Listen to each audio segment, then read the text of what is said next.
شب برات کو اللہ نے بتا دیا کہ 15ویں شعبان جو آنے والی رات ہے، کل جو آنے والی رات ہے یہ شب برات ہے، لیکن رمضان میں جو آنے والی رات ہے شب قدر، اس کو چھپا دیا۔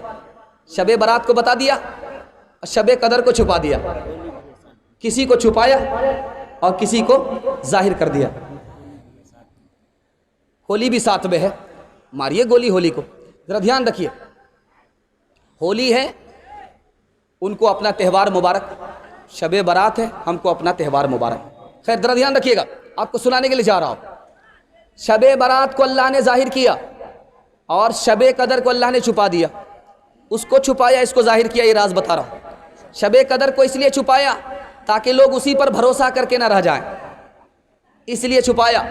شب برات کو اس لیے دکھایا کہ آدمی سو کر کے نقصان سے بچ جائے، جاگ کر کے نقصان سے بچ جائے، نفع کما لے، سو کر کے نقصان نامے اعمال میں جمع نہ کر لے، اس لیے شب برات کو دکھا دیا۔ 3 عمل کی وجہ سے آپ کی رات برباد ہو جائے گی، اور 4-5 آدمی کی اس رات میں مغفرت نہیں ہوتی۔ جو شراب پیتا ہے شب برات میں اس کی مغفرت نہیں ہوتی، جو زنا کرتا ہے اس کی مغفرت نہیں ہوتی، جو ماں باپ کا نافرمان ہے اس کی مغفرت نہیں ہوتی، جو ٹخنے سے نیچے پائجامہ رکھتا ہے اس کی مغفرت نہیں ہوتی، جس کے دل میں دوسرے کے لیے کینہ ہے اس کی مغفرت نہیں ہوتی۔ میں ہاتھ جوڑ کر کے ایسے لوگوں سے کہتا ہوں، اس رات کے آنے سے پہلے آپ کو توبہ کر لینی ہے۔ آپ توبہ کریں گے، اللہ آپ کی توبہ کو قبول کرے گا، تانا نہیں مارے گا۔ انشاءاللہ توبہ کریں گے، ہاتھ اٹھائیے انشاءاللہ۔ بالکل صحیح جا رہا ہے۔ میں آپ کو بتانے کے لیے جا رہا ہوں، 3 کام بھول سے مت کیجیے گا۔ حلوہ مت پکائیے گا، حلوہ اگر آپ پکائیں گے رات کا جلوہ آپ کے ہاتھ سے نکل جائے گا۔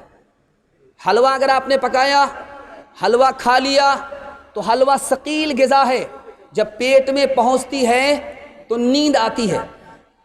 حلوہ کھانے کی وجہ سے نیند آدمی کو زیادہ آتی ہے۔ آپ کو جب جاگنا ہے تو حلوہ کھانے کا کیا مطلب ہوا؟ حلوہ آپ کو کل کھانا ہے، جاگنے کی رات میں حلوہ نہیں کھانا ہے، پہلی غلطی۔ دوسری غلطی، پٹاخہ نہیں چھوڑنا ہے، موٹر سائیکل پر یہاں وہاں گھومنا نہیں ہے، آپ کی رات برباد ہو جائے گی۔ 4 چیز جاتی ہے واپس نہیں آتی، کمان سے تیر نکلا واپس نہیں ہوتا، زبان سے بات نکلتی واپس نہیں ہوتی، جسم سے روح نکلتی واپس نہیں ہوتی، اور جو زندگی کا حصہ گزر جاتا ہے، جو رات گزر جاتی ہے وہ واپس نہیں آتی۔ رات کو حفاظت کرنی ہے۔ تیسری بات پر دھیان دیجیے گا، آپ کی رات کی حفاظت ہو جائے گی۔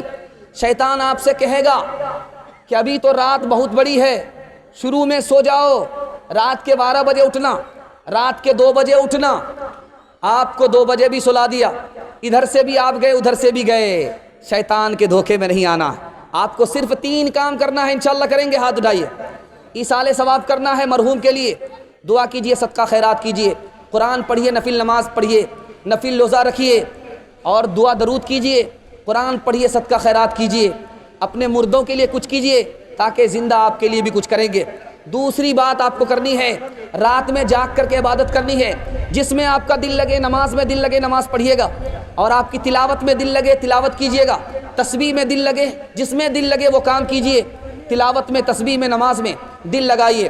اور چوتھا، تیسرا اور آخری کام بتانے کے لیے جا رہا ہوں، اگلی جو رات، اگلا جو دن آئے گا اس میں آپ کو روزہ رکھ لینا ہے۔ وہی یہی 3 کام کرنا ہے، اس کے علاوہ کچھ نہیں کرنا ہے۔ اللہ شعبان کی برکت سے، شب برات کی برکت سے اللہ آپ کو مالا مال فرمائے۔ ایک مثال پر پیغام کو ختم کر رہا ہوں۔ رات کا سفر تھا، مالک بھی اور نوکر بھی۔ مالک نے نوکر سے کہا کہ دیکھو میں سو رہا ہوں، تم جاگنا، گھوڑے کو دیکھنا۔ جب آدھی رات میں آنکھ کھلی تو مالک پوچھتا ہے نوکر سے، گھوڑا ہے؟ کہاں ہے؟ کہ تم کیا کر رہے ہو؟ کہ آسمان کی طرف دیکھ رہا ہوں کہ اللہ نے آسمان کو بغیر ستون کے کیسے پیدا کیا۔ کہا بیٹا آسمان کی طرف مت دیکھو، گھوڑے کی طرف دیکھو، کہیں چور گھوڑا لینے نہیں جائے۔ پھر مالک سو گیا، پھر اٹھ کر کے پوچھتا ہے کہ گھوڑا ہے؟ کہا کہ ہاں ہے۔ گھوڑا ہے تو ہاں ہے۔ تو کہا کہ کیا کر رہے ہو؟ کہا کہ زمین کو دیکھ رہا ہوں، اللہ نے پانی پر اس کو کیسے بچھا دیا، اللہ نے زمین کو پانی پر کیسے بچھا دیا، زمین کو پانی پر کیسے بچھا دیا، اس کو سوچ رہا ہوں۔ کہا کہ بیٹے گھوڑے کی طرف دیکھو۔ تیسری بار آنکھ کھلی، نوکر سے پوچھا کہ کیا ہو رہا ہے؟ کہا حضور سوچ رہا ہوں کل الزام کس پر ہوگا، سونے والے پر ہوگا یا جاگنے والے پر ہوگا؟ گھوڑے کو چور لے کر کے چلا گیا ہے۔ جاگ اے امتی شاہ دنیا وہ دی تیرے سونے کا اب وقت باقی نہیں، ہوش کر کھول آنکھیں کہاں سو گیا، دیکھ دشمن زمانہ تیرا ہو گیا، بلبلیں کہہ رہی ہے یہ کیا ہو گیا، اس چمن کا نگہباں کہاں سو گیا، مسجد آج تیری سنسان ہے، تو اپنے کو کہتا مسلمان ہے۔